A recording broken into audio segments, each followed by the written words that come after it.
Hello student, very good evening. I hope you are fine. Welcome to expert classes by Manju ma'am. Student, जैसा कि आप सभी लोग जानते हैं कि इस समय हम आप लोगों का मॉडल पेपर स्टार्ट किए हुए हैं। ये मॉडल पेपर जो है, जो बच्चे हमारे एमए सेकेंड सेमेस्टर में है, जिनका विषय है होम साइंस, ब्रांच कौन सा है उनका, तो ह्यूमन डेवलपमेंट होगा ब्रांच, ठीक है।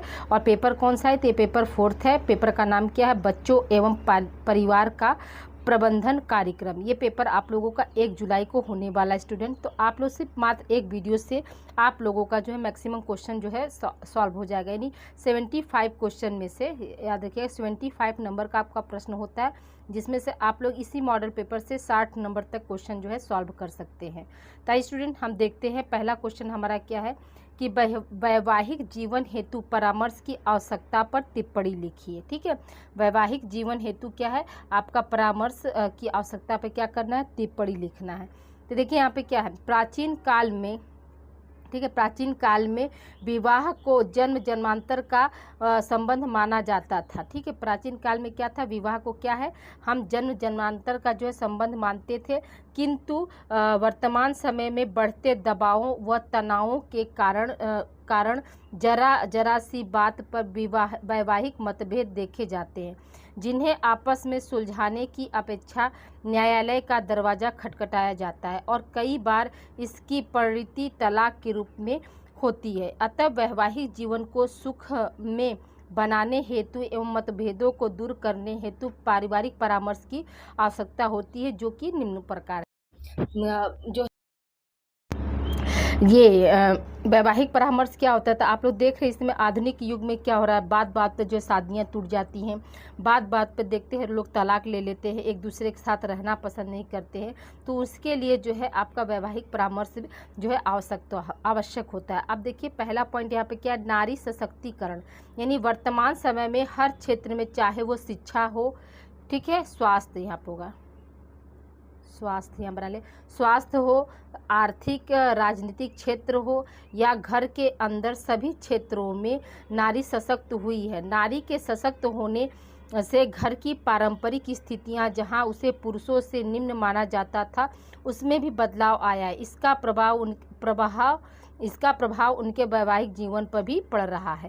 तो ये भी बात सही है कि जब से नारी क्या हुई, सशक्त हुई, ठीक है, तो कहीं ना कहीं क्या होता है, हम सेल्फ डिपेंड की भावना पर रहते हैं, लेकिन थोड़ा थोड़ा छोटे छोटे बात पे मिसअंडरस्टैंडिंग होने से क्या होता है, रिश्ते में दरार आती है और जो है रिश्ता जो है ज़्यादा दिन तक नहीं चल पाता है। जैसे पहले क्या था, आज से 50 साल पहले जो थे, मतलब पुरुष कमाते थे, महिलाएं क्या घर संभालती थी, बाल बच्चों को मतलब अच्छे से पालती पोसती थी। आज क्या, आधुनिक समय में पति पत्नी दोनों बाहर निकल जा रहे हैं, अब बच्चे की परवरिश जैसे किसी क्रैच में या किसी आया के अंदर में करवा रहे हैं, तो वो कहीं ना कहीं क्या है, उनके जो मैरिज लाइफ है उसको जो प्रभावित करती है। यानी बच्चे को टाइम नहीं देना, तो पापा क्या सोचते हैं, पुरुष ये सोचता है कि नहीं तुम माँ हो, तुम्हारी जिम्मेदारी है ये देना, और माँ क्या सोचती है कि नहीं ये हम दोनों की जिम्मेदारी है, मैं नहीं करूँ तो तुम क्यों नहीं कर सकते। तो ये सब छोटी छोटी बातें क्या है, मतभेद का कारण बन जाती हैं। फिर क्या है आपका आर्थिक आत्मनिर्भरता। तो देखिए पहले महिलाएं पुरुष पर आर्थिक रूप से निर्भर रहती थी, किंतु अब वह पुरुष के बराबर आय अर्जित करने लगी हैं। इसका परिणाम यह हुआ कि अब पुरुष के अधीन रहना उनकी मजबूरी नहीं रह गई है, और थोड़े भी वैचारिक मतभेद होने पर वह स्वतंत्र रूप से हिचकिचाती नहीं है। मतलब स्वतंत्र रूप से रहने के लिए, मतलब वो सिंगल रहने के लिए क्या है, अब हिचकिचाती नहीं है। क्यों? क्योंकि वो आर्थिक रूप से क्या है, संपन्न होंगे। फिर क्या, पाश्चात्य संस्कृति का प्रभाव। तो देखिए मीडिया, फिल्म, टीवी, इन सब का कारण नारी पर पश्चिमी संस्कृति का प्रभाव पड़ा है। ठीक है, जहाँ स्वयं के हित व स्वार्थ को वो क्या सर्वोपरि माने। पहले क्या था, पहले की जो महिलाएं होती थी वो पहला अपने परिवार के लिए सोचती थी, बाद में वो अपने लिए सोचती थी। लेकिन आज क्या, आज जो पश्चिमीकरण के कारण, मीडिया के कारण, सोशल मीडिया सब के कारण क्या है, आज हर व्यक्ति, चाहे वो महिला हो या पुरुष हो, वो क्या है, अपने बारे में ज़्यादा सोचता है। ठीक है, फिर क्या है आपका विवाह के मूल उद्देश्यों में परिवर्तन। पहले विवाह के मूल उद्देश्य होते थे शारीरिक यौन संबंध, संतान उत्पत्ति, आर्थिक निर्भरता। ये क्या थी, ये मूल जो है उद्देश्य थे। लेकिन अब क्या हुआ, वर्तमान में स्वच्छंद यौन प्रवृत्ति व बिना विवाह के साथ रहकर यौन संबंध बनाने की प्रवृत्ति पति पत्नी दोनों द्वारा बराबरी से आय अर्जित करने के कारण अब विवाह के मूल उद्देश्य ही परिवर्तित हो गए। इसका प्रभाव भी क्या होता है, वैवाहिक जीवन पर पड़ रहा है। अब देख रहे हैं ना, सुनते हैं ना आप लोग कि हाँ वो लिविंग रिलेशन में कितने 2-3 साल से हैं। ये क्या हुआ, पहले क्या था, पहले जैसे विवाह को एक धार्मिक जो है धार्मिक परंपरागत एक धार्मिक कार्यक्रम के रूप में या धार्मिक आस्था के रूप में हम मानते थे कि नहीं, ये धार्मिक संस्कार के रूप में हम मानते थे। लेकिन आज क्या, आज आधुनिकीकरण के कारण क्या लोग लिविंग रिलेशन में रहते हैं, फिर उसके बाद क्या करते हैं, सोचते हैं कि नहीं हमारा ऐसे चला, हमको क्या है विवाह जैसे संबंध में नहीं बनना है, फिर वो स्वतंत्र है रहने के लिए। तो ये भी क्या कहीं ना कहीं वैवाहिक जीवन को जो है प्रभावित करता है। फिर क्या, कानून का ज्ञान। कानून का ज्ञान में क्या है, अत्यधिक प्रचार प्रसार के कारण स्त्री अधिकारों व कानून की जानकारी प्रत्येक स्त्री को होने लगी है, जिसका उपयोग वह अपने हित व यहाँ पर वह होगा आवश्यकता पड़ने पर अपने स्वार्थ हेतु करने लगी। इससे भी क्या है, वैवाहिक जीवन पर जो है असर पड़ता है। तो देखिए स्टूडेंट, आप लोगों को मैसेज आ रहा था कि मैम क्लास दीजिए। देखिए थोड़ा सा मिसअंडरस्टैंडिंग हो गया, मुझे लगा कि आप लोगों का भी पेपर टल गया, लेकिन पेपर आपके सीनियर लोगों का टला था। ठीक है, तो आज ये वीडियो हम दे दे रहे हैं, बस यही एक वीडियो आप पढ़ के जाइएगा, आप लोग पास हो जाएंगे। जिसमें तनु और राजवीर करके कि क्या नाम था, तनु सिंह और राजवीर था, ऐसे कुछ करके जो मैसेज था कि राजीव ऐसे कुछ था।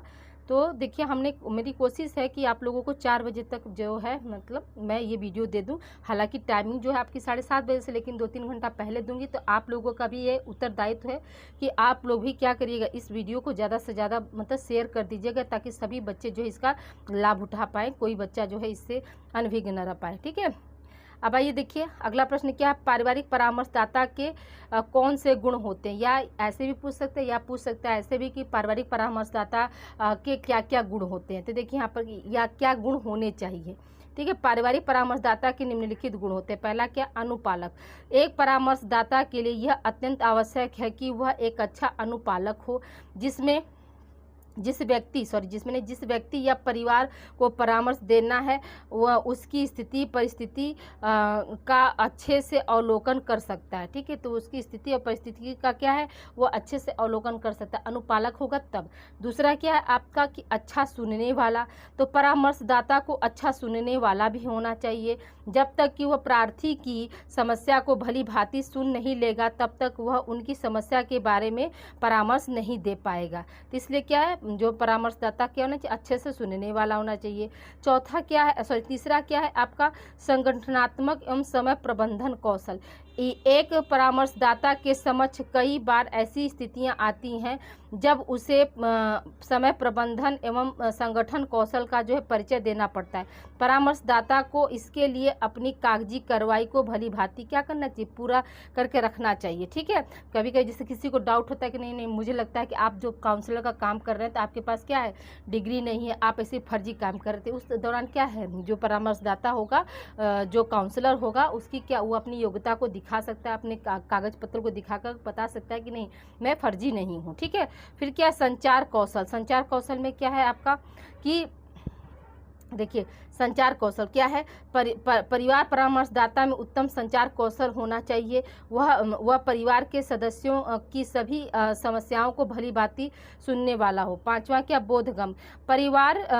पारिवारिक संरचना में प्रत्येक सदस्य की अपनी भूमिका होती है। परिवार परामर्शदाता को परिवार की समस्याओं को समझने का जो है बोध होना चाहिए। ठीक है, फिर 6ठा क्या है, संघर्ष का समाधान। संघर्ष का समाधान में क्या है, परिवार परामर्शदाता में यह गुण होना चाहिए कि वह परिवार के विभिन्न सदस्यों में संघर्ष का समाधान कर सके। जैसे हर बच्चे का परिवार के जितने भी सदस्य हैं उनमें कुछ न कुछ संघर्ष होगा, तो वो क्या कर सकता है, वो प्रत्येक सदस्यों का जो भी संघर्ष संबंधी समस्याएं हैं उसको क्या कर सकता है, परामर्शदाता जो है उसको समाप्त कर सकता है। ठीक है, फिर क्या, नेतृत्व क्षमता। परिवार परामर्शदाता में नेतृत्व क्षमता का भी गुण होना चाहिए, जिससे वह परिवार के विभिन्न सदस्यों का विश्वास जो है जीत सके। अगला क्या है, 8वां क्या है आपका, संवेदनशीलता। परिवार परामर्शदाता परिवार के विभिन्न सदस्यों के भय, रहस्य, शर्म के प्रति संवेदनशील होना चाहिए। परामर्शदाता को कभी भी किसी भी प्रकार की झिझक नहीं रहनी चाहिए। ठीक है, नवा क्या है आपका खुलापन। परिवार परामर्शदाता का एक महत्वपूर्ण गुण यह है कि उसे न्याय और सलाह में अंतर समझ में आना चाहिए। ठीक है, फिर क्या है आपका अनुशासन एवं दृढ़ता। अनुशासन एवं दृढ़ता में क्या है, परिवार परामर्शदाता में अनुशासन एवं दृढ़ता का भी गुण पाया जाना चाहिए। फिर क्या है 11वां क्या है, लचीला या नम्र। परिवार परामर्शदाता को क्या होना चाहिए, लचीला होना चाहिए। उसकी प्रवृत्ति क्या होनी चाहिए, नम वाली होनी चाहिए। विश्वासपूर्ण परामर्शदाता जो है मतलब अपने जो काउंसलर जो है, प्रार्थी जो है, उसका जो है विश्वास जीतने योग्य होना चाहिए। फिर क्या यथार्थवादी परामर्शदाता जो है यथार्थवादी होना चाहिए, सत्य का खोज करने वाला होना चाहिए, वास्तविकता से परिचय कराने वाला होना चाहिए। फिर क्या है अनुभव एवं प्रशिक्षण। परामर्शदाता के पास एक्सपीरियंस होना चाहिए, एक्सपीरियंस के साथ साथ क्या है वो प्रशिक्षित भी होना चाहिए, ताकि वो हर समस्या का जो है समाधान जो है कर सके। ठीक है, तो ये सारे 14 पॉइंट क्या थे, परामर्शदाता के गुण थे। ठीक है, तो इसको आप लोग एज इट इज उसी तरह से आप लोग लिख लेंगे। अब आइए हम देखिए अगले प्रश्न की ओर बढ़ते हैं। अगला प्रश्न हमारा है कि परिवार नियोजन से आप क्या समझते हैं, परिवार नियोजन का महत्व बताइए। ठीक है, तो परिवार नियोजन का अर्थ व्यक्ति या दंपतियों के द्वारा इच्छा अनुसार बच्चों की प्राप्ति करने के लिए योजना तैयार करना है। इसका उद्देश्य जन्म के नियंत्रण के साथ साथ परिवार के कल्याण एवं स्वास्थ्य की देखभाल करना है। परिवार नियोजन द्वारा अवांछित संतान की उत्पत्ति को रोका जा सकता है।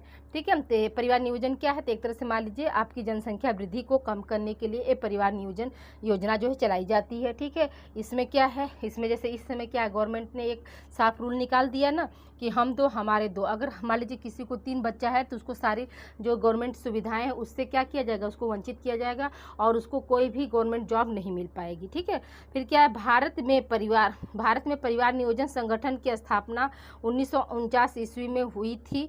ठीक है, पंचवर्षीय योजनाओं के अंतर्गत परिवार नियोजन सेवाओं और शिक्षा कार्यक्रमों का विकास और प्रसार जो है सभी क्षेत्रों में किया जाता है। ठीक है, तो परिवार नियोजन याद रखिएगा कि भारत में कब आया, 1949 ईस्वी में। ये किस योजना के तहत आया, तो पंचवर्षीय योजना के अंतर्गत आया। अब आइए देखिए परिवार नियोजन का महत्व क्या क्या है, इसके बारे में हम बात करते थे। देखिए परिवार नियोजन का आजकल जीवन स्तर को उन्नत और समृद्ध बनाने के लिए एक मौलिक आधार माना जाता है। परिवार नियोजन का महत्व निम्नलिखित है। पहला क्या, स्वास्थ्य की दृष्टि से। देखिए बच्चों की संख्या 2 तक सीमित रहने में तथा दोनों में अंतराल होने से माँ का स्वास्थ्य उत्तम रहता है। ठीक है, बच्चों की संख्या कितनी हो, 2 हो, और दोनों में क्या हो, कम से कम एटलीस्ट 3 साल का अंतर हो, तो इससे क्या होता है माँ का जो है स्वास्थ्य अच्छा होता है। क्यों, क्योंकि एक डिलीवरी अगर नॉर्मल डिलीवरी हो रही है स्टूडेंट, तो एक डिलीवरी में कम से कम एटलीस्ट 3 साल की कैल्शियम की हानि होती है। ठीक है, तो याद रखिए कि एक डिलीवरी में क्या है 3 साल की कैल्शियम क्या है, तो जैसी बात है कैल्शियम, फास्फोरस और प्रोटीन, यही सब तो जो है हमारे क्या है मतलब अनिवार्य तत्वों में से एक, पोषक तत्वों में से एक आते हैं। कैल्शियम क्या करती है, हमारे हड्डियों को मजबूत करती है। तो डिलीवरी पेन में क्या होती है, हमारे पूरे नस की मतलब जो माँ है जो उनके नॉर्मल डिलीवरी है, तो वो समझ सकती हैं कि वो वेदना, वो पीड़ा ही अलग होती है, उसको हम एक्सप्लेन नहीं कर सकते, हमारे पास उसके लिए कोई शब्द नहीं है। क्योंकि इसलिए कहा जाता है ना कि जय जन्म कहा जाता है ना, माँ का हर बार क्या होता है, नया जन्म होता है। जय बच्चे को आप जन्म देती कितनी बार क्या होती है, आपका जो है नया जन्म होता है। फिर वह परिवार की आगे देखिएगा, वह परिवार की देखभाल गृह कार्य अच्छे प्रकार से कर सकती है। शिशु और माता के स्वास्थ्य यहाँ होगा। ठीक है, स्वास्थ्य, शिशु व माता के स्वस्थ रहने से परिवार भी खुशहाल रहता है, ये सही है। ठीक है, शिशु और माता जो जब स्वस्थ रहेंगे तो उससे क्या होता है, परिवार भी खुशहाल रहता है। अब आइए देखिए दूसरा हमारा क्या है कि सामाजिक व आर्थिक कारण। परिवार नियोजन का अभाव अधिकतर धर्म, परंपराओं, अशिक्षा के कारण होता है। शिक्षित दंपति परिवार नियोजन का महत्व समझ सकते हैं। माता की आयु 20 वर्ष से कम होने पर स्वास्थ्य संबंधित खतरे बढ़ जाते हैं। 2 बच्चों का पालन पोषण अच्छी तरह से हो पाता है। तो देखिए जो शिक्षित माता पिता हैं वो समझते हैं परिवार नियोजन का मतलब, लेकिन जो अशिक्षित है या जो 20 वर्ष से कम उम्र में माँ बन गई तो उनका क्या, उनका स्वास्थ्य बहुत बुरा। देखते हैं आप लोग से समाज, आप लोग भी समाज में हैं, समाज में देखते होंगे जो लड़कियां जैसे 20 वर्ष के पहले माँ बन गई, ठीक है, उनका खान पान अच्छा नहीं, मैंने प्रेगनेंसी के दौरान भी उनको खान पान अच्छा नहीं दिए गए और डिलीवरी के बाद भी उनको खान पान, तो ऐसी जो माताएं होती हैं वो क्या होती, टीबी की शिकार हो जाती हैं। और क्या होता है 2-4 महीने 6 महीने बाद फिर उनका इलाज नहीं हो पाता है स्टूडेंट, आप देखते हैं ना, वो मर जाती हैं, उनकी मृत्यु हो जाती है। ठीक है, तो इसलिए यहाँ पे ये भी जो है। अब अगला हमारा क्या है, मृत्यु दर पर प्रभाव। देखिए मृत्यु दर पर प्रभाव क्या है, परिवार नियोजन विभाग द्वारा लक्ष्यों का निर्धारण कर रहा है। सन 1996 ईस्वी में मृत्यु दर का लक्ष्य 70 प्रति 1000, यानी जो है 1000 पे क्या था, 70 लोग मतलब वो हुए, जो घट कर क्या हुआ 2000 तक में 60 प्रति 1000 करना निर्धारित तय किया गया। फिर क्या तीसरा क्या, परिवार नियोजन का भारत के लिए महत्व। तो जनसंख्या की दृष्टि में विश्व में भारत का दूसरा स्थान है, हम सभी लोग जानते हैं। चीन विश्व में प्रथम स्थान पर है। प्रति वर्ष जनसंख्या विस्फोट एक ऑस्ट्रेलिया की जनसंख्या के बराबर होता है। 2% प्रति वर्ष की दर से 2000 तक भारत की जनसंख्या 100 करोड़ हो गई। भारत की जनसंख्या में पुरुषों की संख्या अधिक है। परिवार नियोजन का महत्व बढ़ जाता है। ठीक है, परिवार नियोजन का महत्व बढ़ जाता है और यह माना जाता है कि प्रत्येक परिवार में यदि 2 बच्चों का औसत 3 का हो तो जन्म दर जो है 25 प्रति 1000 जो है घट जाएगी। अब आइए देखिए अगला प्रश्न हमारा क्या है, बचपना अवस्था किसे कहते हैं, इसकी विशेषताएं बताइए। देखिए बचपना अवस्था किसे कहते हैं, आपको ऐसे भी आ सकता है, एक आध क्वेश्चन शैशवावस्था से भी आ सकता है। ठीक है, तो आप लोग याद रखिएगा कि जो शैशवावस्था होता है वो क्या है, वो आपका जन्म से लेकर कितने साल तक का होता है, 30 दिन तक की अवस्था जो है शैशवावस्था के नवजात शिशु अवस्था के अंतर्गत आती है। उसके बाद क्या होता है, शैशवावस्था शुरू होता है। ठीक है, तो ये देखिए यहाँ पे क्या है, तो शैशवावस्था भी आप लोग पढ़ के जाइएगा। यह देखिए यह अवस्था दूसरे सप्ताह के अंत से प्रारंभ होती है और 2 वर्ष के अंत में जाकर समाप्त हो जाती है। इस अवस्था में शिशु का विकास इतना अधिक नहीं हो पाता कि वह अपने क्रियाकलापों को स्वयं से कर सके। इसी कारण इस अवस्था को निर्भरता की अवस्था कहा जाता है। इस अवस्था में शारीरिक विकास परिलक्षित होते हैं। 3 सप्ताह का शिशु केवल रोने का कार्य कर सकता है, बाहरी उद्दीपनों से वह बिल्कुल ही प्रभावित नहीं होता है। ठीक है, तो क्या है, छोटे बच्चों को क्या रोने के अलावा और क्या काम ही क्या रहता है ना, तो वो क्या है सिर्फ क्या कर सकते हैं, मतलब रो सकते हैं। और फिर बाहरी जो भी उद्दीपक है, इन 3 महीने के बच्चे के सामने आप हंसिए, बोलिए, उनको टिकारी मारिए, उससे क्या है, उससे उनको कोई प्रभाव नहीं पड़ता है। फिर क्या है, बचपनावस्था खतरनाक या अवस्था भी मानी जाती है। जन्म से पूर्व तथा जन्म के बाद शुरुआत के कुछ माह में डॉक्टरी देखरेख में सुधार तथा रोगों की तीव्रता को कम करने वाली नई उपयोगी औषधियों के कारण अब बचपन अवस्था में मरने वाले बालकों की क्या है, प्रतिशत भी क्या हो रही है, अब जो है कम होती जा रही है। ठीक है, अब देखिए यहाँ पर क्या बचपनावस्था की विशेषताएं क्या क्या होती है, तो निम्न विशेषताएं होती हैं। पहला क्या, आत्मनिर्भरता। आत्मनिर्भरता का मतलब क्या हुआ कि बचपनावस्था में नवजात काल की अपेक्षा मांसपेशियों का विकास होने लगता है, जिसके कारण बालक कुछ हद तक आत्मनिर्भर हो जाते हैं। माता पिता को बालक की क्रियाओं पर नज़र रखनी चाहिए जिससे वह किसी दुर्घटना का शिकार न हो पाए। देखिए सब लोग, देखिए 2 साल तक के बच्चे क्या 3 साल तक के बच्चों को क्या करते हैं, सब लोग नज़र रखते हैं कि कहीं कुछ लेकर ना कर, गर्म कढ़ाई वगैरह रखा रहता है तो देखते हैं कि नहीं गर्म कढ़ाई में तेल है तो उसमें हाथ ना डाल दे, तो ये सब चीज़ क्या है, सब मतलब देखा जाता है। फिर क्या, नैतिकता की कमी। इस अवस्था में बालक में तर्क व चिंतन की कमी रहती है, जिसके कारण बालक को सही गलत अच्छे बुरे, ठीक है, सही गलत अच्छे बुरे का ज्ञान नहीं हो पाता है। अतः इस अवस्था में बालक की भली प्रकार से देखभाल करनी चाहिए जिससे कि वो किसी भी दुर्घटना का जो है शिकार नहीं हो सके। तो या तो नैतिक मूल्य क्या है आपके, अच्छे बुरे सही गलत, इन सब में क्या छोटा बच्चा क्या जान पाएगा कि क्या सही है क्या गलत है। ठीक है, तो इस अवस्था में भी क्या करना चाहिए, जो है गार्जियन या घर के जो संरक्षक उनको ध्यान देना चाहिए। फिर क्या, अनुकरण मतलब कि आपकी नकल को दोहराता है। इस अवस्था में बालक में अनुकरण की प्रवृत्ति मिलती है, वह अपने से बड़े या बराबर के बच्चों की नकल करने की कोशिश करता है जिससे उसे सीखने में सहायता मिलती। तो अनुकरण के जरिए ही क्या कोई बालक जो किसी भी चीज़ को जो है सीखने की कोशिश करता है। फिर क्या, खतरनाक अवस्था। वह अवस्था बालक के स्वास्थ्य की दृष्टि से काफ़ी खतरनाक अवस्था होती है। इसी अवस्था में बाल मृत्यु प्रतिशत अधिक होता है। इसका प्रमुख कारण बचपनावस्था में लगाए जाने वाले विभिन्न प्रकार के टीके व जाँच है।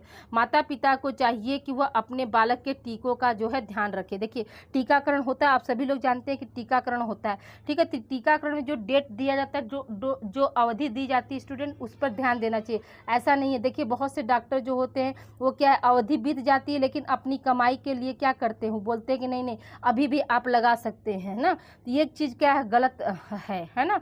तो जो टीकाकरण का जो समय दिया गया है उस पर जो है, उस समय पर जो है आप टीकाकरण जो है करवाइए। फिर क्या, मानसिक विकास।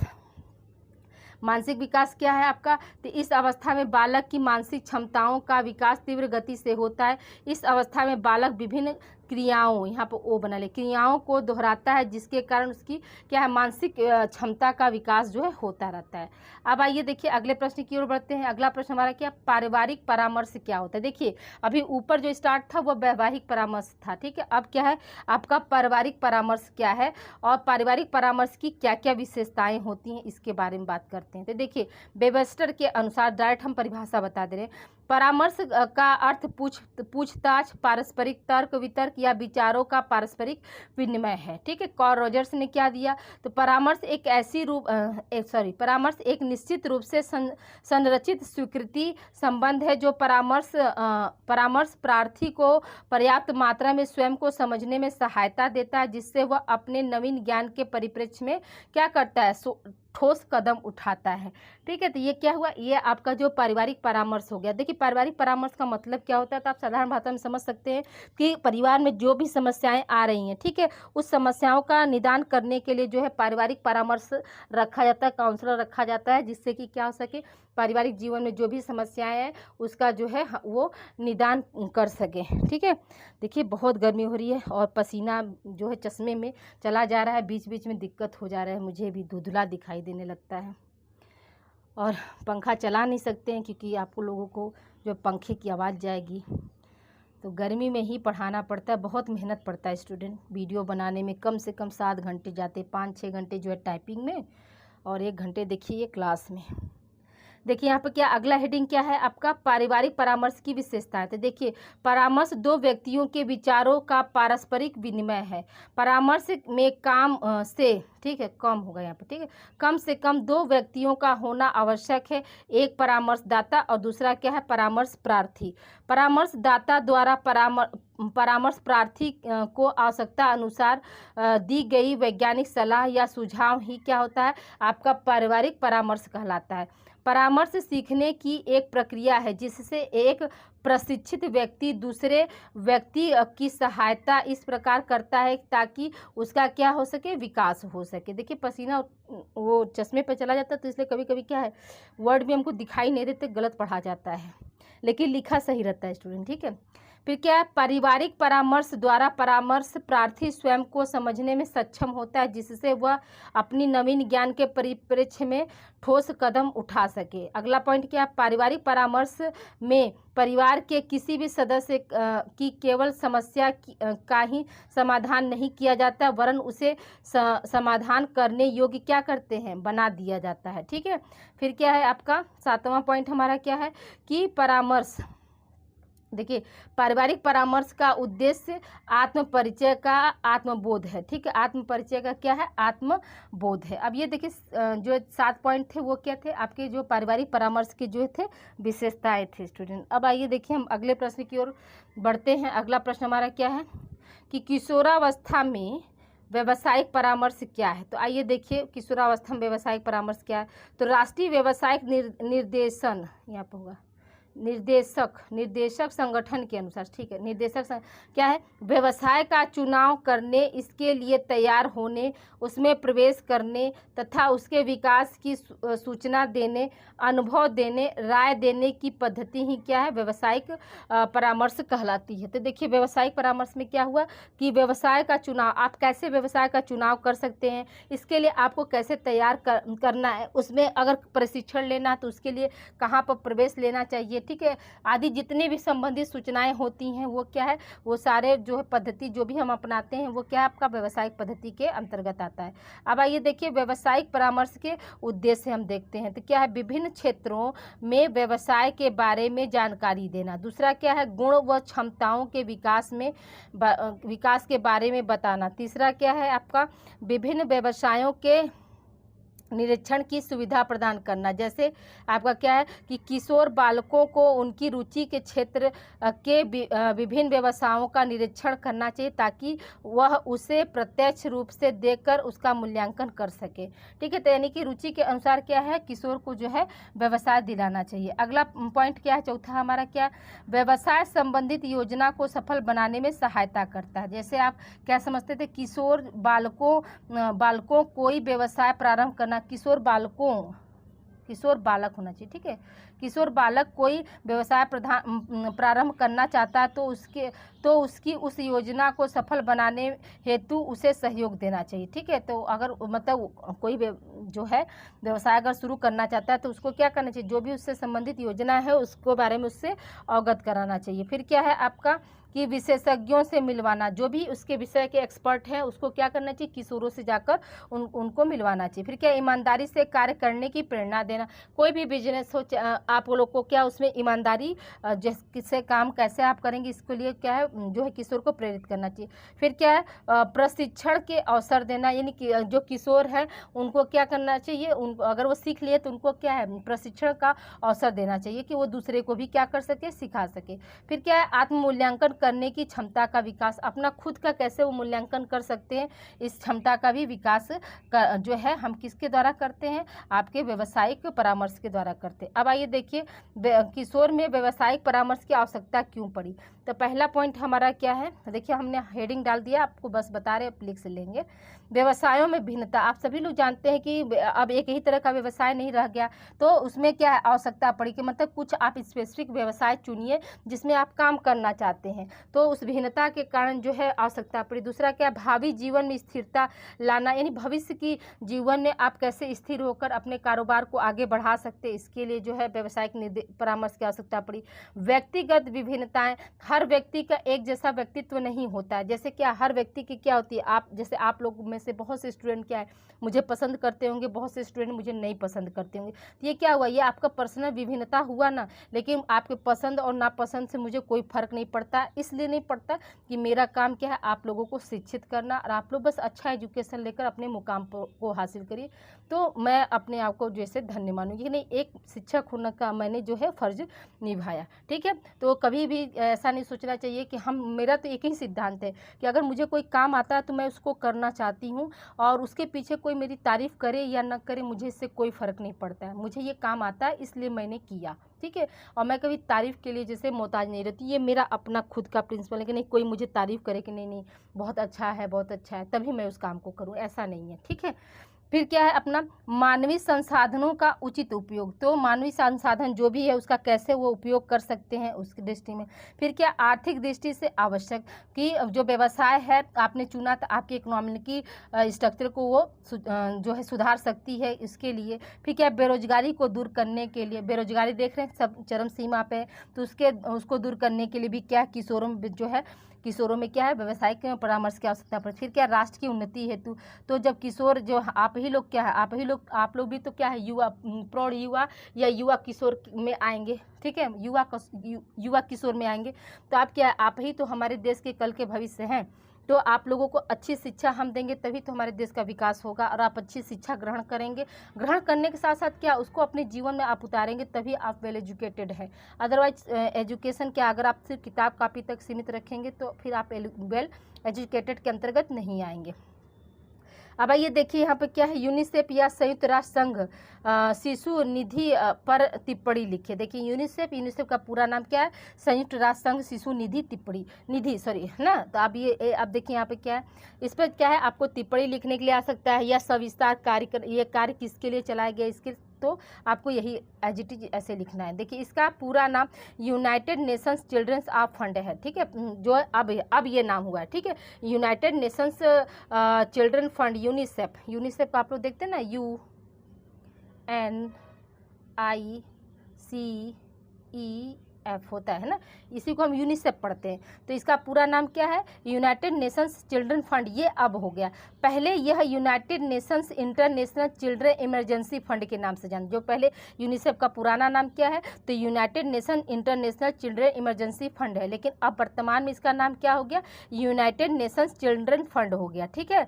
द्वितीय महायुद्ध के बाद बेघर, भूखे, कुपोषित बच्चों के कल्याण हेतु आपातकाल में यह संगठन बना। संयुक्त राष्ट्र संघ की स्थापना 11 दिसंबर 1946 ईस्वी को हुआ था। ठीक है, यानी यूनिसेफ की स्थापना कब हुई? तो 11 दिसंबर 1946 ईस्वी को हुआ था। अब आइए देखिए इसका उद्देश्य क्या है।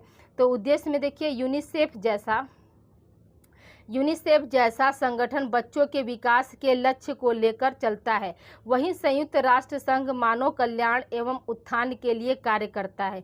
किसी भी देश का भविष्य उसके बच्चों पर क्या है? निर्भर करता है। तो जैसी बात है कि आप लोग क्या है? हमारे देश के भविष्य है, तो हम आप लोगों को मतलब अच्छे से सींचेंगे ना, अच्छा पेड़ बनाएंगे, तभी तो आप लोग जो है फलेंगे फूलेंगे। अगर मान लीजिए यहीं पर हम भी कटौती करेंगे और उसके साथ साथ आप भी कटौती करें तो हमारे देश का विकास हो पाएगा? नहीं हो पाएगा। तो किसी भी देश का विकास जो होता है उसके बच्चों के ऊपर होता है। तो उसके बच्चों के स्वास्थ्य होते हैं, गुण होते हैं, कलाओं योग्यताओं के आधार पर ही देश के अगले 20 वर्षों के बाद भविष्य की कल्पना की जाती है। जैसे अभी क्या है, अभी आप लोग जैसे 2025 है, 2025 में आप लोग पढ़ रहे हैं, लिख रहे हैं, मान लीजिए 2025 में अगर आपके 2025 में जैसे छोटे भाई बहन हैं, जैसे आप लोग तो भाई अब मैच्योर हो गए, ठीक है, MA की डिग्री लेने से अब मैच्योर हो गए, लेकिन जो छोटे भाई बहन जो LKG UKG और मान लीजिए 1 2 3 में पढ़ रहे हैं, तो अब वो क्या 20 साल के बाद उनका भविष्य नहीं जाए, तो उनका कैसा स्वास्थ्य होना चाहिए, उनको किस कला से हम पढ़ाएं कि वो आगे जो है भविष्य में जो अपने पैर पर खड़े हो सके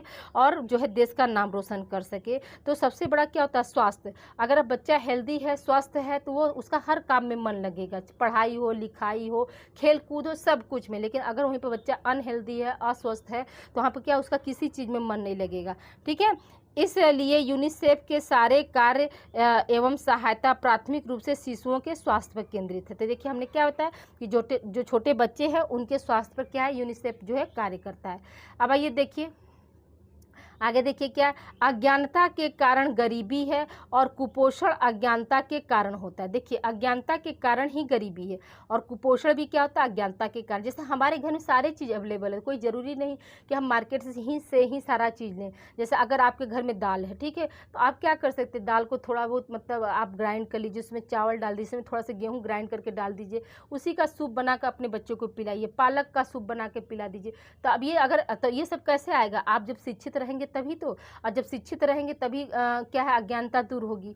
फिर क्या, धन की कमी के कारण बच्चे स्कूल नहीं आ पाएँ और कुपोषण के कारण बच्चे अनेक बीमारियों से ग्रसित हो जाते हैं। तो ये बात भी सही है कि धन की कमी से क्या होता है? बहुत से बच्चों को हमने देखा है कि छोटे बच्चे हैं, उनके घर में पैसा नहीं है तो वो स्कूल नहीं जा पाते हैं। और कुपोषण के कारण क्या है? तो कुपोषण जब होता है तो वो सिर्फ कुपोषण तक नहीं, कई बीमारियों को जो है बच्चों में लेकर आता है, तथा इन्हीं बीमारियों के कारण आती है गरीबी और यह चक्र निरंतर चलता रहता है। इन्हीं सब बातों को ध्यान में रखकर यूनिसेफ बच्चों के स्वास्थ्य, शिक्षा और पोषण संबंधी ज़रूरतों को क्या करता है?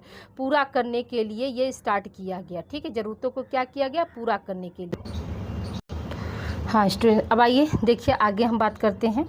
अब यहाँ बता दिया आपको ना कि यूनिसेफ जो है किसके लिए काम करता है, तो बच्चों के स्वास्थ्य, शिक्षा और पोषण संबंधित क्या क्या ज़रूरतें हैं उसके लिए जो है यूनिसेफ आपका कार्य करता है। अब आइए देखिए इसका कार्यक्रम क्या क्या है। तो देखिए कि मातृ एवं शिशु स्वास्थ्य हेतु स्वास्थ्य सेवाएं प्रदान करना, इसके संबंध में प्रशिक्षण देना होता है। फिर क्या, ऐसे रोग पर नियंत्रण करना जिससे प्रतिवर्ष अनेक बच्चे प्रभावित होते हैं, जैसे आपका मलेरिया, क्षय रोग, कोढ़ इत्यादि। दुग्ध चूर्ण वितरण के अलावा पोषण के क्षेत्र में अन्य कार्य। चौथा क्या, बच्चों के लिए सेवाएं प्रदान करना, सेवाएं योजनाएं देना। फिर क्या है, पांचवा आपका क्या है, भूकंप, बाढ़ आदि प्राकृतिक प्रकोपों के समय माता व बच्चों को क्या है, आपातकालीन सहायता प्रदान करना। ये क्या आपका यूनिसेफ का जो है कार्यक्रम है। अब आइए देखिए भारत में यूनिसेफ के क्या क्या कार्य हैं इसके बारे में हम बात करते हैं। तो देखिए मई 1949 में, ठीक है, मई 1949 में यूनिसेफ भारत में सहायता कार्य कर रहा है। सबसे पहले इसी संगठन ने भारत में 1949 में दूध चूर्ण वितरण किया। इसकी सेवाएं निम्नलिखित है। पहला क्या, प्रशिक्षण कार्यक्रम देता है। फिर क्या, मातृ एवं शिशु कल्याण तथा ग्रामीण स्वास्थ्य सेवा की ओर काम करता है। स्वास्थ्य सेवाओं में कौन कौन से हैं, तो देखिए मलेरिया उन्मूलन है, ठीक है, मलेरिया उन्मूलन के लिए काम करता है। क्षय रोग यानी जो टीबी होता है उसके लिए कोढ़ है, ट्रेकोमा है, घेंघा है, पेनिसिलिन उत्पादन, चेचक उन्मूलन, ये इतने क्या आपके स्वास्थ्य सेवाओं से संबंधित इसके लिए भी क्या है यूनिसेफ कार्य कर रहा है भारत में। फिर क्या, अपंग बच्चों की सहायता करना, अपंग बच्चों की क्या कर रहा है, सहायता करने के लिए काम करता है। पोषण संबंधित कार्यक्रम चलाता है, ठीक है। परिवार कल्याण के लिए क्या क्या हो सकता है इसके लिए देखता है। स्वच्छ पेयजल आपको कैसे मिल सके इस पर यह कार्य करता है। शिक्षा के लिए भी यह कार्य करता है कि बच्चों को कैसे जो है शिक्षित किया जाए। फिर क्या, सार्वभौमिक प्रतिरक्षण, हर जगह जो है मतलब एक एक प्रतिरक्षण की तरह कार्य करता है। सार्वभौमिक मतलब कि सभी जगह जो है यूनिसेफ कार्य करता है। परिवार एवं शिशु कल्याण के लिए यह कार्य करता है। फिर क्या, आपातकालीन सहायता एवं पुनर्व्यवस्था, पुनर्वास के लिए जी जो है सहायता, जैसे कहीं बाढ़ आ गया, भूकंप आ गया, तो ये सब क्या सब आपके आपातकालीन है। कहीं आग लग गई तो इस समय क्या है मतलब यूनिसेफ जो है मतलब उनको सहायता देता है और उनको कैसे फिर से जो है कहीं स्थापित कर सके उसके लिए क्या करता है, व्यवस्था करता है। अब आइए देखिए हम बात करते हैं विश्व स्वास्थ्य संगठन से आप क्या समझते हैं, इसकी कार्यक्रम के बारे में बताइए, ठीक है। तो देखिए यूनिसेफ हो गया, आपका WHO हो गया, ये आपका एग्जाम में डेफिनेटली 101% जो है क्वेश्चन आने हैं। तो देखिए WHO इस संगठन का पूरा नाम वर्ल्ड हेल्थ ऑर्गेनाइजेशन है, जिसे हम संक्षिप्त में WHO कहते हैं। यह भी संयुक्त राष्ट्र संघ की एक विशेष एजेंसी है। सबसे पहले तो ध्यान दीजिएगा कि WHO कैसी संस्था है, तो याद रखिएगा कि ये अंतर्राष्ट्रीय संस्था है और ये किसके अधीन है, तो संयुक्त राष्ट्र संघ की ये विशेष शाखा, ये संगठन है। इसका मुख्यालय स्विट्जरलैंड स्थित जिनेवा में है, ठीक है। जो है WHO का मुख्यालय कहाँ है, तो आपका स्विट्जरलैंड भी कहाँ पर, जिनेवा में, ठीक है। इस संगठन का संविधान 1946 में टेक्निकल प्रिपरेटरी कमेटी ने श्री रेसलैंड की अध्यक्षता में बनाया। 7 अप्रैल 1948 में न्यूयॉर्क में हुए अंतर्राष्ट्रीय स्वास्थ्य सम्मेलन में इस संगठन को स्वीकृति प्रदान की गई। वहीं इसकी स्थापना दिवस था, इसलिए प्रतिवर्ष 7 अप्रैल को हम विश्व स्वास्थ्य दिवस के रूप में क्या है जो है मनाते हैं। अब आइए देखिए इसका उद्देश्य क्या है। अब आइए देखिए उद्देश्य में हम बात करते हैं। तो विश्व के स्वास्थ्य में, ठीक है, विश्व के स्वास्थ्य के स्तर में सुधार लाने के लिए विश्व स्वास्थ्य संगठन बना। इस संगठन का लक्ष्य समस्त व्यक्तियों द्वारा सर्वोत्तम स्तर का स्वास्थ्य प्राप्त करना है। देखिए WHO का जो है उद्देश्य क्या है या लक्ष्य क्या है, तो समस्त व्यक्ति यानी सभी व्यक्तियों के लिए जैसे सबसे अच्छा स्वास्थ्य उनको कैसे मिल सकता है, इस पर जो है काम करना है। विश्व स्वास्थ्य संगठन का मुख्य उद्देश्य उच्चतम स्वास्थ्य की प्राप्ति है। स्वस्थ रहना मनुष्य का जन्मसिद्ध अधिकार है। इसी अधिकार की प्राप्ति के लिए यह संस्था जो है निरंतर जो है अथक प्रयास कर रही है कि हर व्यक्ति, विश्व का हर व्यक्ति क्या है, स्वस्थ रहे और मस्त रहे, ठीक है। अब आइए देखिए आगे क्या है इसे। हाँ देखिए, विश्व स्वास्थ्य संगठन ने स्वास्थ्य की परिभाषा इस प्रकार दी, केवल बीमारियों का नहीं होना, बीमारियों की अनुपस्थिति मात्र ही स्वास्थ्य नहीं है, ये बना लीजिएगा, स्वास्थ्य नहीं है, बल्कि संपूर्ण शारीरिक मानसिक सामाजिक कुशलता भी है, ठीक है। यानी उन्होंने ये परिभाषा दी, WHO ने क्या परिभाषा दी है कि उसका ये मानना था कि सिर्फ केवल बीमारी नहीं हो तो ये स्वास्थ्य नहीं है, केवल बीमारियों का अनुपस्थिति नहीं हो ये स्वास्थ्य नहीं, बल्कि क्या है उसने ये कहा कि संपूर्ण शारीरिक मानसिक सामाजिक कुशलता हो, यानी कोई व्यक्ति जो है पूरी तरह से जो है शारीरिक मानसिक और सामाजिक कुशलता से परिपूर्ण है, तभी वह क्या है स्वस्थ के कैटेगरी में आएगा। सिर्फ यह नहीं कि उसको कोई बीमारी नहीं है लेकिन फिर भी क्या वो मानसिक रूप से मतलब अस्वस्थ है, तो वो क्या स्वास्थ्य के अंतर्गत नहीं आएगा। अब आइए देखिए विश्व स्वास्थ्य संगठन की गतिविधियां या कार्यक्रम क्या क्या है। तो अब यहाँ पर देख लीजिए कि क्या है, विशिष्ट रोगों का निरोग एवं नियंत्रण, पर्यावरणीय स्वास्थ्य, व्यापक स्तर पर स्वास्थ्य सेवाओं का विकास, मानव शक्ति का विकास, जैव चिकित्सकीय और स्वास्थ्य सेवाओं का अन्वेषण, स्वास्थ्य सूचनाएं व ज्ञानवर्धन पत्रिकाएं प्रकाशित करना, स्वास्थ्य कार्यक्रम का नियोजन एवं क्रियान्वयन, ये सब क्या, ये आपकी जो है मतलब गतिविधियां किसके, WHO के। ठीक है, अब आइए देखिए बात करते एक एक को हम देख लेते हैं। अब एक एक कौन कौन सी गतिविधियों में क्या क्या चीज़ों को शामिल किया गया। तो देखिए यहाँ पे क्या, विशिष्ट रोगों का निवारण एवं नियंत्रण, उत्तम स्वास्थ्य की प्राप्ति के लिए संक्रामक और असंक्रामक रोगों का निवारण और नियंत्रण आवश्यक है। विश्व संगठन ने संक्रामक रोगों के निवारण हेतु जमकर संघर्ष किया तथा चेचक जैसी खतरनाक जानलेवा बीमारी को संपूर्ण विश्व से उखाड़ फेंका। वर्तमान में यह एड्स पर भी नियंत्रण पाने के लिए भरपूर जो है प्रयास कर रहा है। संपूर्ण विश्व से पित्त ज्वर, हैजा, इन्फ्लुएंजा, पीलिया, मलेरिया, खसरा आदि रोगों को जड़ से मिटाने के लिए यह संगठन भरपूर प्रयास कर रहा है। पोलियो के उन्मूलन के लिए यूनिसेफ के साथ मिलकर कार्य कर रहा है। इस संगठन के सहयोग से संपूर्ण भारत में पल्स पोलियो अभियान भी चलाया गया और सन 2014 में क्या किया गया, भारत को पोलियो मुक्त देश जो है घोषित कर दिया गया। यानी कि अब भारत में क्या है, पोलियो से पीड़ित कोई भी व्यक्ति नहीं है या कोई भी बच्चा नहीं है। ठीक है, अब देखिए पर्यावरण स्वास्थ्य क्या होता है। तो देखिए पर्यावरण स्वास्थ्य में हम क्या देखेंगे स्टूडेंट, देखिए पर्यावरण स्वास्थ्य क्या है। तो देखिए यहाँ पे क्या, व्यक्ति के उत्तम स्वास्थ्य के लिए पर्यावरण का स्वच्छ एवं स्वस्थ रहना आवश्यक है, क्योंकि मनुष्य का स्वास्थ्य पर्यावरण के स्वास्थ्य से प्रत्यक्ष रूप से प्रभावित होता है। अगर पर्यावरण दूषित एवं गंदगी से पूर्ण होगा, इस पर्यावरण में पाए जाने वाले ऑक्सीजन, सांस लेने वाले, निवास करने वाले व्यक्ति कभी भी जो है स्वस्थ नहीं रह सकते। तो देखिए पर्यावरण का भी क्या है, स्वास्थ्य पर बहुत असर पड़ता है, हम सभी लोग जानते हैं। इसलिए अपने पर्यावरण की सफाई और शुद्धता का जिम्मेदारी क्या है, सिर्फ गवर्नमेंट का नहीं है, गवर्नमेंट के साथ साथ क्या है, हम इंसानों का भी जो है, भारत के प्रत्येक नागरिक या देश के प्रत्येक नागरिक का जो है फर्ज है। फिर क्या, मानव शक्ति का विकास, उत्तम स्वास्थ्य की प्राप्ति, जीवन स्तर को उन्नत बनाने के लिए मानव शक्ति का विकास करना आवश्यक है। इसके लिए प्रत्येक व्यक्ति के पास रोजगार होना चाहिए, जिससे उनकी आर्थिक सामाजिक स्थिति सुदृढ़ और मजबूत बने। जब तक आर्थिक स्थिति जो है सुदृढ़ नहीं होगी, तब तक व्यक्ति को अच्छे आवास, आहार, पोषण, वस्त्र, औषधियाँ आदि सुलभ नहीं हो पाएंगी। भोजन, वस्त्र, ठीक है, भोजन, वस्त्र, आवास आदि की व्यवस्था के लिए पैसे की जो है आवश्यकता होती है। इसलिए क्या जो है, सबसे पहले क्या है, आर्थिक स्थिति को जो है सुधार करना।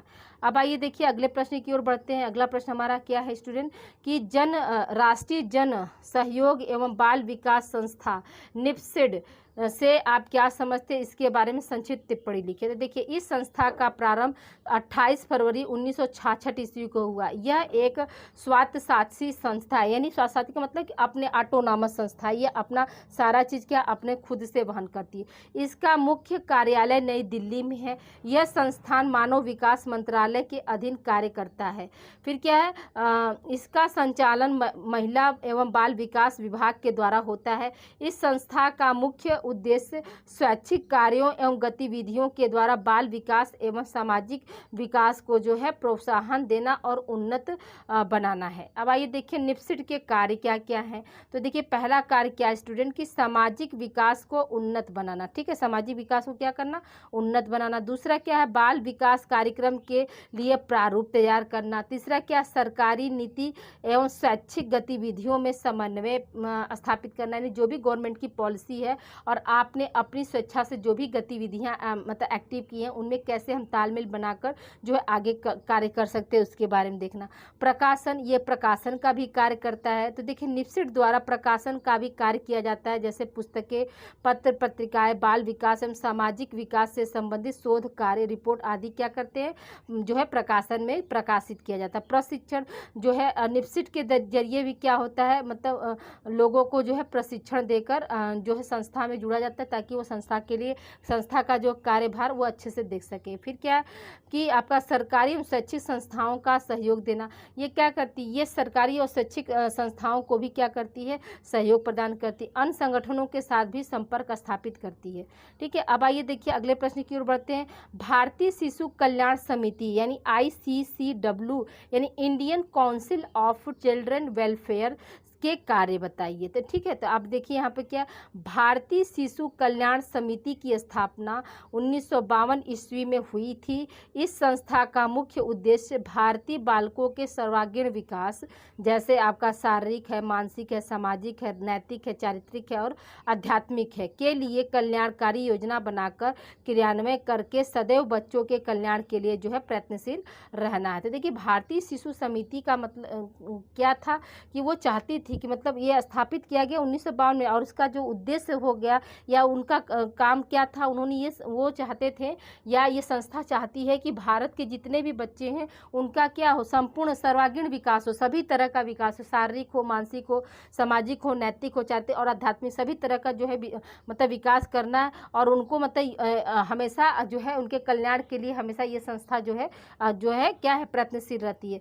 ये देखिए यह संस्था अंतर्राष्ट्रीय बाल कल्याण संघ से भी संबंधित है।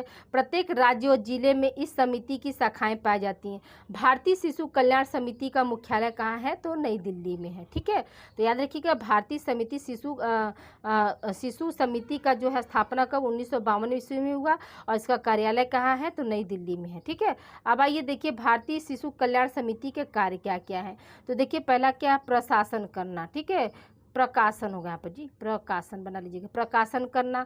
दूसरा क्या, राष्ट्रीय व अंतर्राष्ट्रीय संगठनों के सहयोग तथा समन्वय स्थापित करना, यानी ये नेशनल और इंटरनेशनल दोनों तरह की जो मतलब एजेंसियां होती हैं उन दोनों से क्या करता है, ये संबंध स्थापित करके कार्य करने की कोशिश करता है। तो देखिए इसमें इसके अंतर्गत क्या क्या चीज़ें आएंगी। तो यह समिति राष्ट्रीय अंतर्राष्ट्रीय संगठन जिसका उद्देश्य शिशु कल्याण एवं स्वास्थ्य की उन्नति है, ठीक है, उनसे सहयोग करके संबंध स्थापित करता है। फिर क्या, केंद्रीय ब्यूरो की स्थापना करना।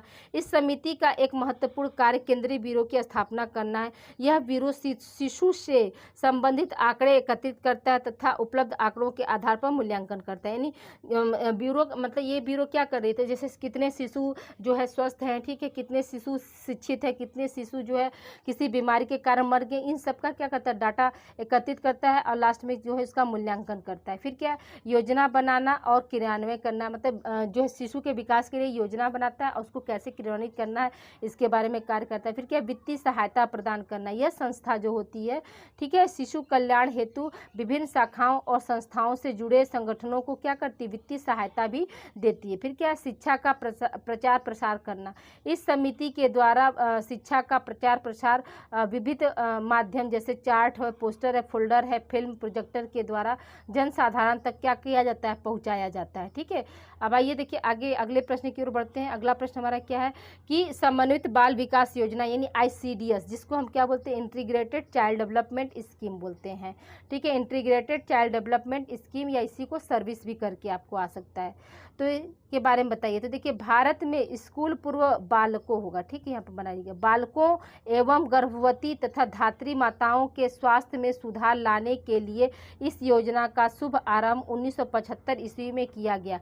प्रारंभ में इस योजना के अंतर्गत क्या है, 33 खंड ही चुने गए थे, किंतु आवश्यकता अनुसार आज यह 2000 से भी अधिक क्षेत्रों में क्या है, चलाई जाती है। तो सबसे पहले याद रखिएगा कि ICDS जो किसके लिए आया, तो याद रखिएगा कि स्कूल पूर्व, ठीक है, स्कूल पूर्व यानी जो आंगनवाड़ी में जा रहे हैं बच्चे उनके लिए, गर्भवती माता हैं उनके लिए, धात्री माता का मतलब क्या है, दूध पिलाने वाली माताओं के लिए जो है इस योजना को आरंभ किया गया। कब, 1975 ईस्वी में। ठीक है, अब आइए देखिए बात करते हैं कि इस कार्यक्रम के अंतर्गत गर्भवती तथा धात्री माताओं और शिशुओं को स्वास्थ्य सेवा के साथ साथ अन्य सेवाएं भी क्या है, प्रदान की जाती हैं। अब आइए देखिए ICDS का उद्देश्य क्या है। तो उद्देश्य में देख लीजिए कि 0 से 6 वर्ष के बालकों के स्वास्थ्य स्तर में सुधार लाना, यानी जो भी 6 वर्ष के बालक हैं, यानी जन्म के बाद से लेकर 6 वर्ष तक के बालकों को क्या है, विशेष ध्यान देना पड़ता है उनके हेल्थ के प्रति, उसके में क्या सुधार लाने के लिए किया गया।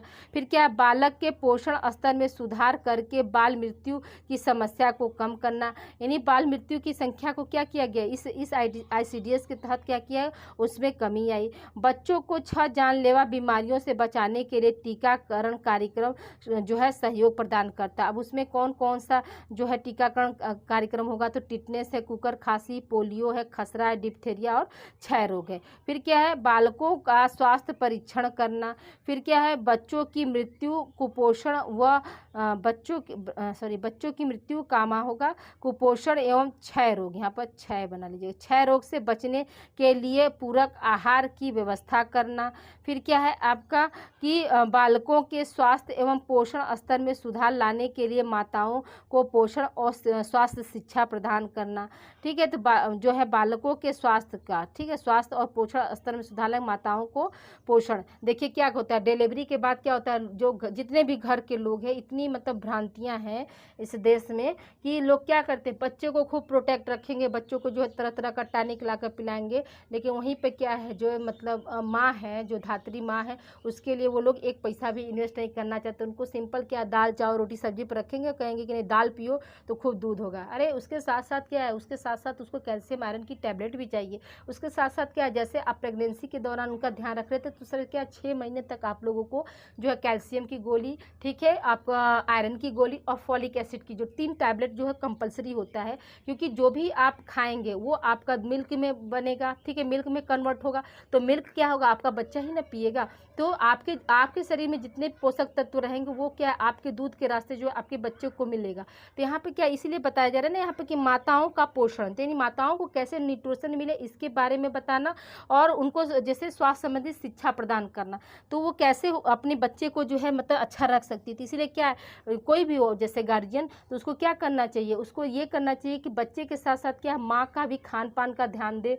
जैसे ठंडी आती है तो च्यवनप्राश माँ को पिलाए, तो ऑटोमेटिक उसकी बॉडी मतलब में पोषक तत्व रहेंगे, गर्म रहेगा, तो बच्चे को कभी भी सर्दी जुकाम नहीं पकड़ेगा। लेकिन क्या करते, बच्चे को लोग खूब स्वेटर पहना देंगे, टोपी पहना देंगे, मोजा पहना देंगे, लेकिन माँ से दिन भर पानी में काम लेंगे और उसके बाद मतलब नहा धो के निकली माँ तुरंत दूध पिलाएगी, तो जाहिर सी बात है।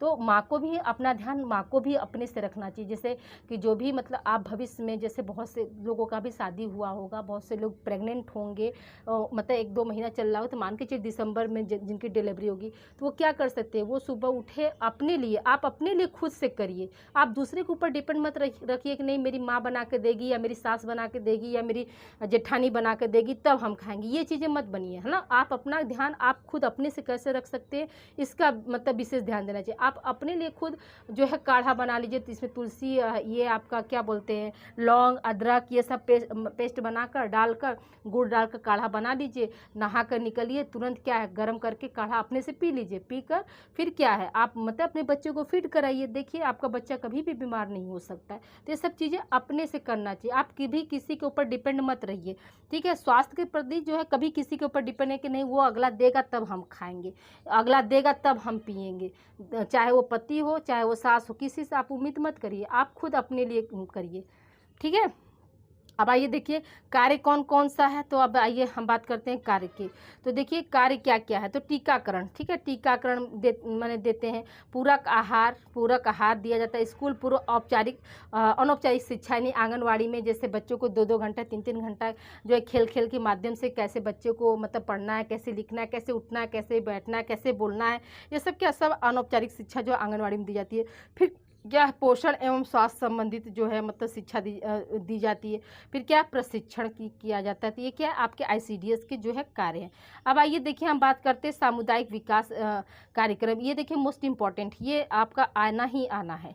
तो देखिए सामुदायिक विकास कार्यक्रम की शुरुआत 2 अक्टूबर 1952 ईस्वी को हुई। 2 अक्टूबर राष्ट्रपिता महात्मा गांधी का जन्म दिवस है, गांधी जी बना लीजिएगा, ठीक है, गांधी जी का जन्म दिवस है। उन्हीं की स्मृति में इस कार्यक्रम का शुभ आरंभ भारत के प्रथम राष्ट्रपति डॉक्टर राजेंद्र प्रसाद के कर कमलों से जो है हुआ था। तो देखिए याद रखिएगा यहाँ इंपॉर्टेंट रखने वाले क्या क्या पॉइंट है। तो सामुदायिक विकास योजना जो है 2 अक्टूबर 1952 को लाया गया, और इसे लाने वाले कौन थे, तो भारत के प्रथम राष्ट्रपति डॉक्टर राजेंद्र प्रसाद जी ने इसको जो है शुभ आरंभ यहाँ पर किया था। तो देखिए यहाँ पे क्या सामुदायिक विकास कार्यक्रम कार्यक्रम ग्रामवासियों का अपना कार्यक्रम है, इसे वे स्वयं बनाते हैं और चलाते हैं। देखिए सामुदायिक विकास योजना क्या है, तो उनका गाँववासियों का क्या है, अपना कार्यक्रम है, ठीक है, और वो क्या करते हैं, उसको स्वयं बनाते हैं और स्वयं चलाते हैं। पंडित जवाहरलाल नेहरू ने सामुदायिक विकास के महत्व को स्वीकारते हुए कहा कि सामुदायिक विकास योजनाएं संपूर्ण भारतवर्ष में एक ऐसी चमकीली, जीवंत और गत्यात्मक चिंगारी है जिससे ऊर्जा, उत्साह और आशा और विश्वास की किरण क्या फूट कर निकलती है। तो ठीक है, सामुदायिक विकास का मतलब ही हुआ कि समूहों का विकास, ठीक है। और सामुदायिक विकास में क्या है, जो जितने भी ग्रामीण होते हैं सब लोग का बात सुना जाता है, सब लोग की भावनाओं का कद्र किया जाता है। मतलब ये जो कार्यप्रणाली है वो क्या है, वो मतलब सभी के लिए होता है, और इसको क्या है गांव वाले जो है खुद ही बनाते हैं और उसको जो है अपने स्तर से चलाते हैं। अब आइए देखिए परिभाषा की बात कर लेते हैं। परिभाषा क्या है, मेमोरिया के अनुसार सामुदायिक विकास का कार्यक्रम ग्रामीणों लोगों के नैतिक विचार में परिवर्तन लाना है ताकि वह रूढ़िगत परंपरा जीवन से आधुनिक जीवन में ढल सकें और अपने आप को जीवन को जीने योग्य क्या है बना सके। तो देखिए सबसे बड़ी बात क्या है, तो यहाँ पे ये जो भी रूढ़िवादी जो थिंकिंग थी उसको क्या करना था, ख़त्म करना था, और वो आधुनिकता में ढलकर अपने जीवन शैली का स्तर जो है आधुनिक युग के अनुसार जो है अच्छा कर सके, ये था सामुदायिक जीवन, ठीक है। अब देखिए दूसरा परिभाषा क्या है, लोसबो के अनुसार, तो उन्होंने क्या बताया कि सामुदायिक विकास योजना जो है संघ, यहाँ संघा नहीं होगा, संघ विकास की समस्या का संगठित एवं जो है नियोजित ढंग है, ठीक है। तो सामुदायिक विकास योजना जो है क्या है, संघ विकास की समस्या का संगठित एवं नियोजित ढंग को ही क्या किया, लोसबो ने जो है सामुदायिक विकास कहा। अब आइए देखिए आगे बात करते हैं। सामुदायिक विकास कार्यक्रम एक ऐसा कार्यक्रम है जिसमें समुदाय के लोग क्या क्या चीज़ों को शामिल करते हैं, या जो सामुदायिक विकास कार्यक्रम है वो मतलब ग्रामीण लोगों के लिए कैसे चलाया गया इस पर विचार करते हैं। तो देखिए यहाँ पे क्या है, या विशेषताओं करके कुछ भी करके आप इसका हेडिंग डालकर लिख सकते हैं। तो लोग में क्या है, तो अपनी आवश्यकताओं का निर्धारण स्वयं करते हैं, ठीक है। समुदाय के लोग संगठित होकर कार्य करते हैं। तीसरा क्या है, समुदाय के लोग अपनी आवश्यकताओं समस्याओं की पहचान करते हैं। चौथा क्या, आवश्यकताओं की पूर्ति एवं समस्याओं के समाधान हेतु योजनाएं बनाते हैं। पांचवा आपका क्या है कि अपनी शक्ति और क्षमता, ठीक है, अपनी क्षमताओं तथा उपलब्ध सभी प्राकृतिक संसाधनों का प्रयोग करते हैं योजना का क्रियान्वयन करने में, ठीक है। योजना को मतलब संचालित करने के लिए क्या करते हैं, वो अपनी शक्ति और जो भी उपलब्ध साधन है, प्राकृतिक साधन उनके पास जो भी रिसोर्सेस है वो क्या करते हैं, उसको लाते हैं और योजना को जो है क्रियान्वित करते हैं। फिर क्या, सरकार द्वारा आर्थिक एवं तकनीकी सहायता भी प्राप्त करते हैं। आवश्यकता होने पर बाहरी लोगों या स्वयंसेवी संस्थाओं का भी जो है यह सहयोग करता है। फिर क्या, यह विकास और प्रगति के लिए किया जाने वाला शांति प्रिय आंदोलन है जो संपूर्ण समुदाय को एक बेहतर जीवन जीने के लिए बनाया व चलाया जाता है, ठीक है। ये क्या, जीवन जीने के लिए बनाया व चलाया जाता है। अगली विशेषता इसकी क्या है कि यह ग्रामीण जीवन के चहुमुखी विकास के लिए जनता तथा सरकार द्वारा किए जाने वाला साझा प्रयास है। 10वां क्या है, सामुदायिक विकास एक ऐसी प्रक्रिया है जिसमें समुदाय के लोगों के भीतर एक ऐसी भावना का संचार किया जाता है जिससे वह परंपरागत एवं रूढ़िगत जीवन से ऊपर उठकर उन्नत व प्रगतिशील जीवन जीने के लिए क्या होते, तत्पर हो जाते। तो ये देखिए, ये इस कार्यक्रम का एक ढांचा था। तो इन बातों को जो है सामुदायिक विकास में क्या किया गया है, शामिल किया गया। अब आइए देखिए हम बात करते हैं सामुदायिक विकास कार्यक्रम की विशेषताओं की। तो कौन कौन सी विशेषताएं, तो पहला क्या है, ग्रामीण नेतृत्व का विकास, ठीक है। पहला क्या है आपका, ग्रामीण नेतृत्व का। इसमें क्या है, सामुदायिक विकास कार्यक्रम ग्रामीणों के लिए तथा ग्रामीणों के द्वारा किया जाने वाला कार्यक्रम है।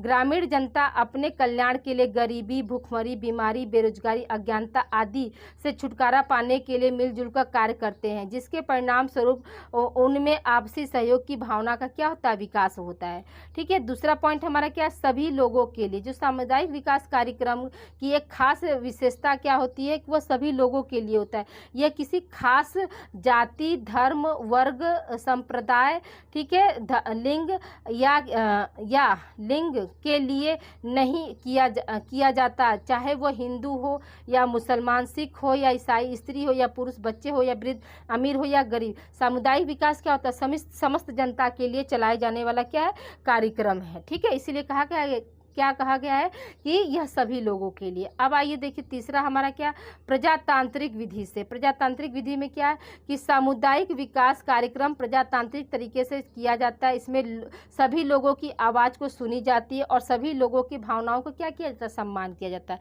फिर क्या चौथा विशेषता क्या, स्थानीय संसाधनों का प्रयोग। तो यानी यहाँ पर करेंगे कि जो भी स्थानीय संसाधन है उसका जो है अधिकाधिक प्रयोग करके जो है सामुदायिक विकास योजना को जो है संचालित किया जाता है। फिर क्या है, मानवीय तथा सामाजिक विकास पर बल देना, यानी मानवता क्या होती है, मानवीय गुण जितने भी होते हैं उसको क्या करते हैं, इस पर बल दिया जाता है जिससे कि हमारा समाज का विकास हो सके, इस चीज़ को शामिल। फिर क्या, आत्मनिर्भरता की भावना का विकास।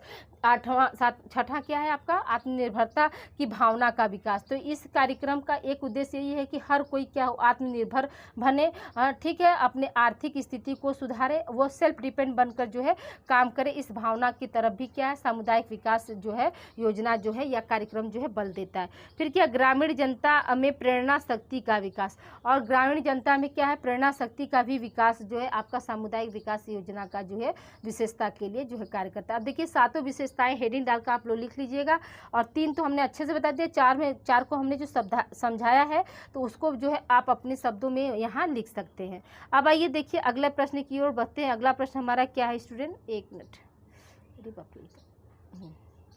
देखिए क्या है, प्रबंधन का अर्थ परिभाषा देते हुए उसकी प्रकृति और महत्व को बताइए। तो देखिए प्रबंधन क्या है, तो देखिए यहाँ पर सरल शब्दों में प्रबंधन का अभिप्राय विचारपूर्वक की गई व्यवस्था से, अर्थात प्रबंध का अर्थ कार्य करने की उन विधियों से है जिनके द्वारा हम किसी भी परिस्थिति में समस्त उपलब्ध साधनों का सर्वोत्तम ढंग से उपयोग करते, वही क्या है, हमारा प्रबंध है।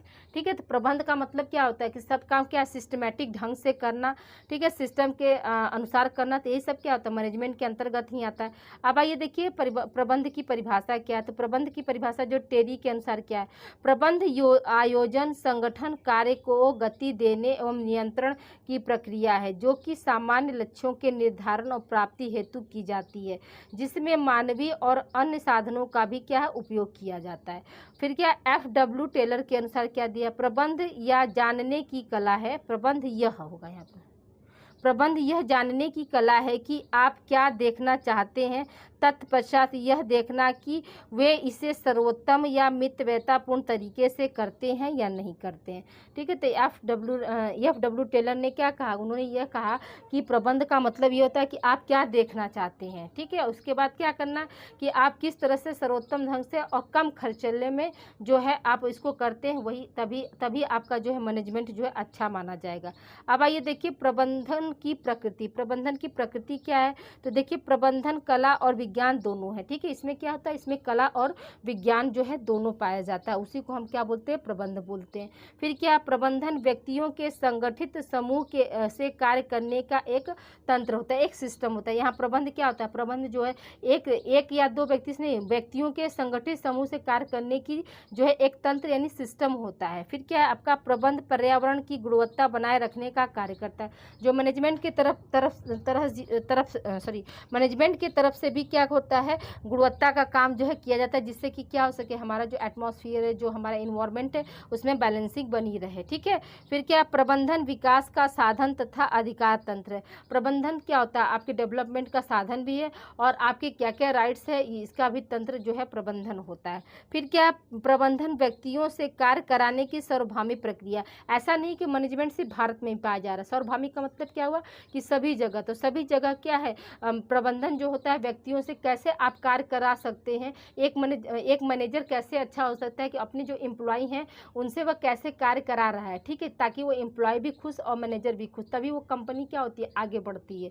ठीक है, फिर क्या, प्रबंध एक व्यवसाय है, इसकी अपनी कोई आचार संहिता नहीं होती। जो मैनेजमेंट होता है वो क्या एक व्यवसाय की तरह होता है, इसका कोई भी आचार संहिता नहीं होती। अब आइए देखिए बात करते हैं प्रबंध की विशेषताएं क्या। तो प्रबंध की विशेषताएं क्या क्या है स्टूडेंट, देखिए आज की क्लास थोड़ी सी लंबी हो जाएगी स्टूडेंट, ठीक है, तो प्लीज़ आप लोग इस वीडियो को कम से कम जो है 5 से 6 बार आप देख लेंगे। जैसे 4 बजे तक कोशिश, अभी देखिए 2 बज गया है, तो इसको अपलोड करते करते हमको लग रहा है 4 बजे तक मिल जाएगा, क्योंकि 1 घंटा तो एक्सपोर्ट होने में लगेगा, उसके बाद आधा घंटा 45 मिनट फिर अपलोड होने में, तो 4 साढ़े 4 तक हम वीडियो ही अपलोड कर देंगे। और आप लोगों का दायित्व तो है कि आप लोग जो है इसे जो है अधिक से अधिक आप लोग शेयर कर दीजिए, ताकि सब बच्चे जो है पढ़ लें। ठीक है, सबके भला से ही क्या होता है, अपना भला होता है स्टूडेंट। ठीक है, तो आइए देखिए प्रबंध की विशेषताएं क्या है। तो प्रबंध एक कला है। ठीक है, प्रबंधन एक सामाजिक दायित्व है, प्रबंधन एक जन्मजात प्रतिभा होती है, प्रबंधन एक सार्वभौमिक क्रिया है, फिर क्या है, प्रबंधन एक सामाजिक विज्ञान है। तो इन चारों को हेडिंग डालकर जो है आप अपने शब्दों में लिख सकते हैं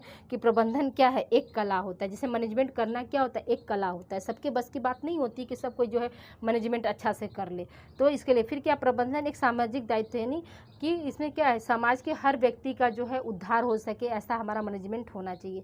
प्रबंधन एक जन्मजात प्रतिभा, बहुत सारे देखिए आप मैनेजमेंट जो होते हैं, बहुत से मैनेजर ऐसे होते हैं कि उनमें क्या होती है, ये जो प्रतिभा होती है, क्वालिटी जो होती है, वो क्या है, मतलब जन्म से ही पाया जाता है। प्रबंधन एक सार्वभौमिक प्रक्रिया है। ठीक है, तो प्रक्रिया है जो है, तो यानी सब जगह पाया जा रहा है। अब आइए देखिए हम बात करते हैं प्रबंधन को प्रभावित करने वाले कौन कौन से तत्व होते हैं। तो ये देखिए पहला तत्व आपका क्या है, प्रबंधन मानवीय व्यवहार से भी प्रभावित होता है। ये बात भी सही है। प्रबंधन के सिद्धांत अस्थायी नहीं होते, इसमें क्या होता है, चेंजिंग आते रहते हैं। फिर क्या, प्रबंध योजनाओं के प्रतिफल से प्रभावित होता है। तो ये भी बात सही है कि अगर तरह तरह की योजनाएं आएंगी तो उसका क्या फल होगा, इससे भी प्रभावित होगा। सभी सरकारी व गैर सरकारी योजनाएं प्रबंध को प्रभावित करती हैं। प्रबंध की जटिलताओं में वृद्धि होता है। व्यवस्था का अर्थ केवल कार्य संपादन नहीं होता है, व्यवस्थापन का समूह के नेता तक ही सीमित नहीं होता। जो भी मैनेजमेंट है तो वो क्या है, सिर्फ नेता तक सीमित नहीं हो, ये कोई ज़रूरी नहीं है। एक अच्छा व्यवस्थापक जन्म से नहीं वरन क्या प्रशिक्षित किए जाते हैं। ठीक है, तो एक अच्छा जो व्यवस्थापक होता है वो क्या जन्म से नहीं, उसको बल्कि क्या प्रशिक्षित करके जो है बनाया जाता है। फिर क्या, व्यवस्थापन जो है स्वयं में अंत नहीं होता है। ठीक है, व्यवस्थापन का कोई क्या अंत नहीं होता है। पारिवारिक लक्ष्य का निर्धारण व्यवस्था द्वारा नहीं होता है। पारिवारिक लक्ष्य का निर्धारण क्या है, व्यवस्था के द्वारा नहीं होता है। ठीक है, ये क्या है आपका जो है बाधक तत्व थे। ठीक है, अब आइए बात करते हैं प्रबंध का महत्व क्या है। तो आइए देखिए प्रबंध का महत्व के बारे में भी हम लोग देख लेते हैं कि उपक्रम के उद्देश्य, ठीक है, एवं नीतियों का निर्धारण प्रबंध के द्वारा ही होता है। उपक्रम के जो है निर्धारण उद्देश्यों को प्राप्त करना, फिर क्या, न्यूनतम प्रयासों और साधनों द्वारा अधिकतम परिणाम की प्राप्ति करना, प्रतिस्पर्धा में विजय प्राप्त करना, व्यक्तियों का विकास करना, नवीन आविष्कार विधियों और योजनाओं का लाभ प्राप्त करना, देश की समृद्धि और गरीबी क्या है उन्मूलन में जो है क्या होता है, प्रबंधन जो होता है आपका जो है सहायक होता है स्टूडेंट। ठीक है, तो आज की क्लास देखिए स्टूडेंट हो गया 1 घंटा 5 मिनट की क्लास आज हो गई है, थोड़ी सी लंबी हो गई है, तो आप लोग प्लीज़ कोऑपरेट करिएगा और इस वीडियो को बस ज़्यादा से ज़्यादा शेयर करिएगा। मैंने बताया ना कि आपको 4 से 4:30 या उससे पहले भी अगर एक्सपोर्ट हो गया तो हम तुरंत आप लोगों को अपलोड कर देंगे, वेट नहीं करेंगे कि 7:30 बजे पब्लिक करना है। ठीक है, तुरंत हम पब्लिक कर देंगे। तो बस आप लोग क्या, सबको तो टाइमिंग पता नहीं रहेगी क्योंकि बहुत से बच्चे जो है 7:30 बजे का वेट करेंगे, लेकिन आप लोग का बस अब यहाँ पे क्या है, आप लोगों का एक सहयोग मुझे चाहिए